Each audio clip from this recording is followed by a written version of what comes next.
नमस्कार. आपले स्वागत आहे. ओम नमः शिवाय. श्रोतेहो, आज श्रावण अमावस्येचा पवित्र दिवस आहे जो बैलपोळा सण म्हणून साजरा केला जातो. या मंगल प्रसंगी आपण श्रवण करणार आहोत एक पवित्र आणि विस्मयकारी शिवकथा. या कथेत महादेव शिवशंकर, त्यांचे परमभक्त आणि वाहन नंदी, तसेच अंधकारमय वृत्तीचा असुर अंधकासूर यांची अद्भुत लीला गुंफली आहे. शिवपुराणातील या कथेमध्ये भक्ती, शौर्य आणि करुणा यांचा सुंदर संगम आढळतो. माफ करा प्लीज. मित्रांनो, ही कथा श्रवण करण्यामागे आपली श्रद्धा अधिक दृढ होते असे म्हणतात. जो कोणी मनापासून ही शिवकथा ऐकेल त्याच्या जीवनातील अज्ञानरूपी अंधकार नष्ट होऊन ज्ञानाचा प्रकाश पसरतो. महादेवाची कृपा त्याच्यावर वर्षांसारखी बरसते. भक्तांच्या हृदयात नंदीप्रमाणे अचल भक्ती जागृत होते आणि सर्व संकटांचं निरसन होते. त्यांच्या सर्व मनोकामना पूर्ण होतात. चला तर मग मी कथा सांगायला सुरुवात करते. त्या अगोदर मित्रांनो, तुम्हाला एक छोटी सही विनंती आहे. मी खूप मेहनतीनं हा व्हिडिओ बनवला आहे. माझ्या मेहनतीसाठी प्लीज एक लाईक नक्की करा आणि कमेंटमध्ये हर हर महादेव, जय नंदी महाराज नक्की लिहा. चला तर मग मी कथा सांगायला सुरुवात करते. मित्रांनो, सत्ययुगाची कथा आहे. कैलास पर्वतावरील संध्याकाळची वेळ होती. शुभ्र हिमशिखरांनी वेढलेल्या त्या पवित्र स्थानी शांती नांदत होती. महादेव शिवशांत मुद्रेने ध्यानस्थ बसले होते आणि पार्वती माता त्यांच्या शेजारी मंद स्मिताने बसून होती. शिवाच्या आसमंतात एक दिव्य वलय पसरले होते. त्यांच्या चरणाशेजारी नंदी बैल शांतपणे बसला होता. नंदीचे डोळे भक्तिभावाने झळकत होते. आपल्या प्रिय भोलेनाथांचे दर्शन घेणे हाच त्याचा श्वास होता. नंदी हा शिवाचा अत्यंत प्रिय गण होता. तो फक्त शिवाचे वाहन नव्हे तर भक्ती, शौर्य आणि सेवाभाव यांचे प्रतीक होता. बालपणापासूनच नंदीने महादेवांची अखंड भक्ती केली होती. त्याच्या जन्माचीही एक अद्भुत कथा आहे. प्राचीन काळी ऋषी शिलाद यांनी परमेश्वर शिवांची कठोर तपश्चर्या केली. त्यांना अशा पुत्राची इच्छा होती जो अजर अमर आणि महान भक्त असावा. भोलेनाथ शिव प्रसन्न झाले आणि त्यांनी शिलाद ऋषींना वर दिला, तुला माझ्यासारखा दिव्य आणि मृत्युंजय पुत्र होईल. काही दिवसांनी शिलाद ऋषी शेतात नांगरत असताना त्यांना मातीमध्ये एक सुंदर तेजस्वी बालक आढळला. शिलादांनी प्रेमाने त्या बालकाला उचलले आणि त्याचे नाव ठेवले नंदी. नंदी लहानपणापासूनच विलक्षण तेजस्वी आणि बलवान होता. तो शिवनाम जपत मोठा झाला. त्याच्या काळ्याभोर डोळ्यांत भक्ती आणि करुणा दाटून आलेली असायची. एके दिवशी शिलाद ऋषींच्या आश्रमात मित्र व वरुण या 2 देवदूतांनी भेट दिली. त्यांनी बालक नंदीचे तेज पाहिले पण हलकेसे दुःखी झाले. शिलादांनी विचारले, काय झाले? माझ्या नंदीत काही त्रुटी आहे का?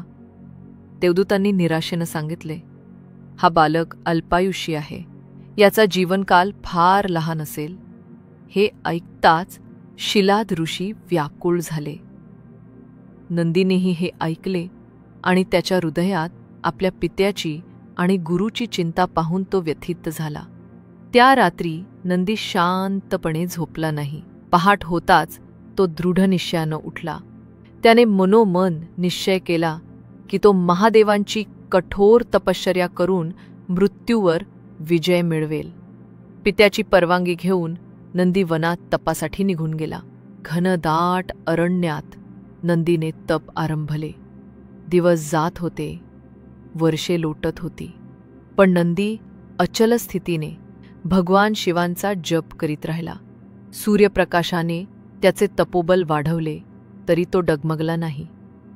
पावसाच्या धारांनी शरीर भिजले तरी चित्त विचलित झाले नाही.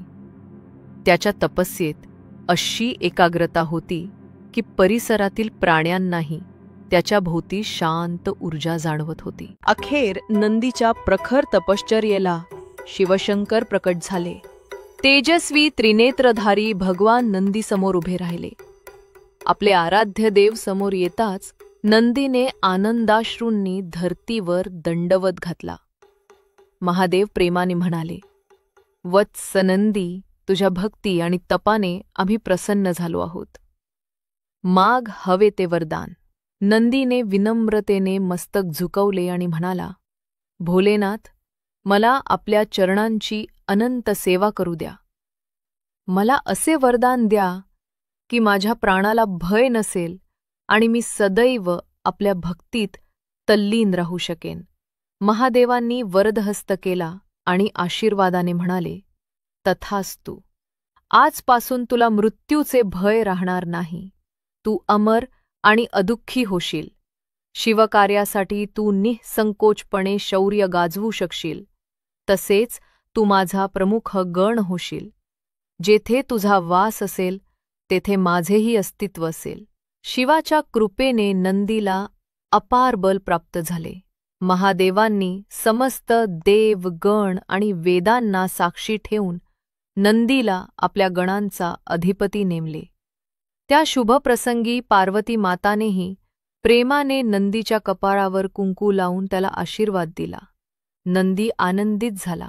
त्याच्या डोळ्यांत कृतज्ञतेचे अश्रू उभे राहिले. कैलास पर्वतावर नंदीचे स्थान आता अत्यंत महत्वाचे झाले. तो महादेवांचा द्वारपाल, वाहन आणि प्रिय शिष्य सर्व काही होता.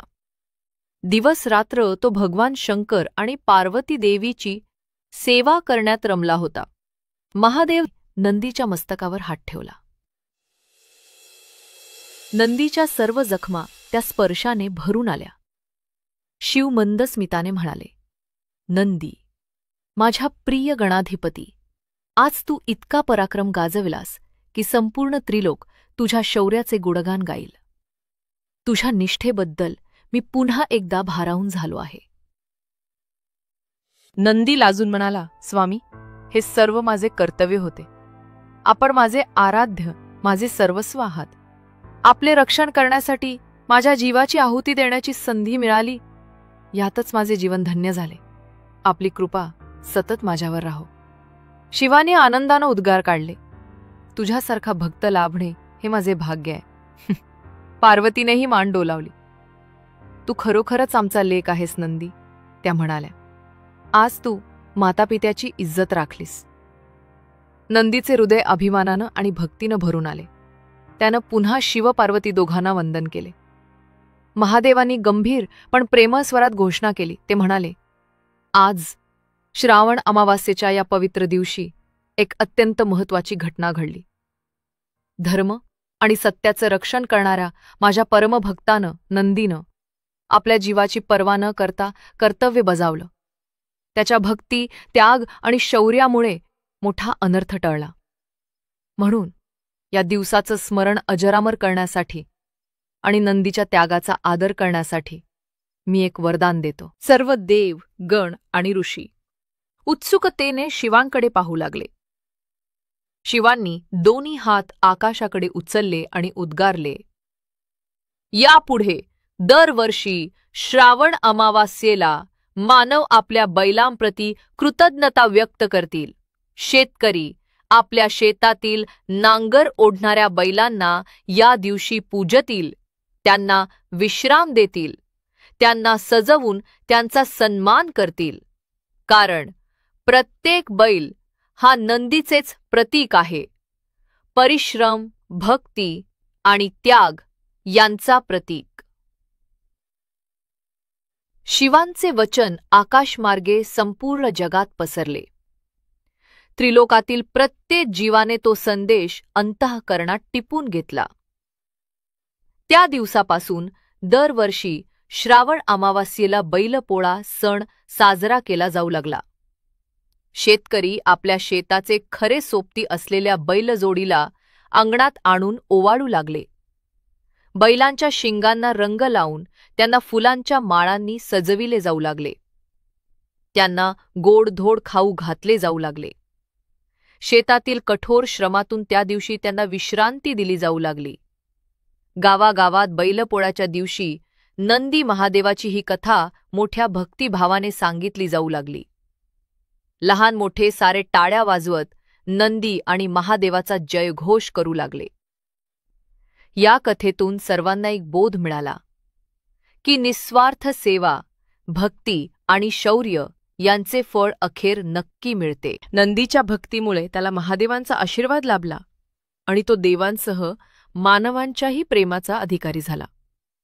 बैलपोळ्याच्या सणाने माणसांना हीच शिकवण दिली की ज्यांच्या श्रमावर आपले जीवन अवलंबून आहे त्या मुक्या प्राण्यांप्रती आपण सदैव आदर आणि कृतज्ञता ठेवली पाहिजे. ही पौराणिक कथा इथे संपली. श्रोतेहो, आपण सर्वांनी ही कथा मन लावून ऐकली त्याबद्दल महादेव आपल्यावर अवश्य प्रसन्न होतील. आपल्या जीवनातही प्रकाश, भक्ती आणि शांती नांदो हीच शिवचरणी प्रार्थना. भगवान शंकर आपणा सर्वांवर अशीच कृपादृष्टी ठेवू दे आणि आपल्या जीवनात सुख, शांती व भक्तीची भरभराट होऊ दे. हर हर महादेव. मित्रांनो, कथा आवडली असेल तर व्हिडिओला लाईक नक्की करा आणि कमेंटमध्ये हर हर महादेव नक्की लिहा. धन्यवाद.